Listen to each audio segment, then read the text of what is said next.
দাসকে জ্বালিয়ে পুড়িয়ে হত্যা করা হলো কেন? বাংলাদেশ সরকার জবাব দাও। এই বাংলাদেশে হিন্দুদের সুরক্ষা নেই কেন? আর রাষ্ট্রসংঘ জবাব দাও। এই বাংলাদেশে হিন্দুদের উপর অত্যাচার হচ্ছে কেন? রাষ্ট্রসংঘ জবাব দাও।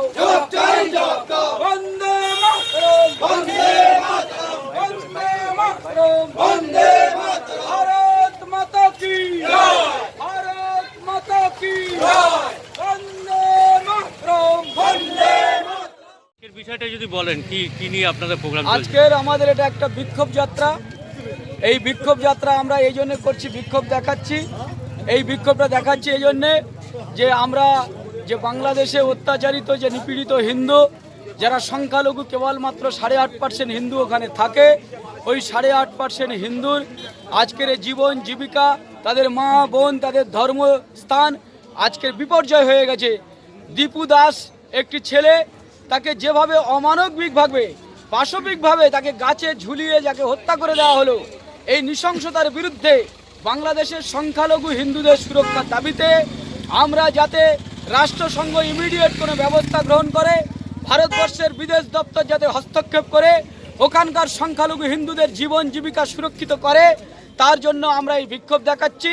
এবং আমাদের এই মেসেজ, আমাদের এই বার্তা আমরা সমস্ত জেহাদি অমানবিক মানুষদের কাছে আমরা পৌঁছাতে চাই যে ধর্মের নামে এইভাবে মানুষের উপরে হত্যা করা, মানুষের উপরে অত্যাচার করা, এগুলো অবিলম্বে বন্ধ করতে হবে।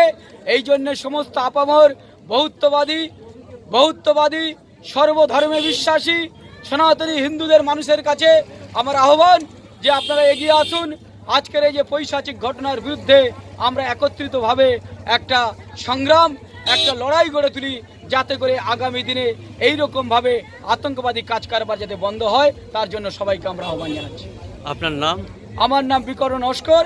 আর আগামীকাল আমরা কলকাতায় আমরা বাংলাদেশের ডেপুটি যে হাই কমিশনার আছে, ডেপুটি হাই কমিশনের যে অফিস, এই অফিস আমরা ঘেরাও করব।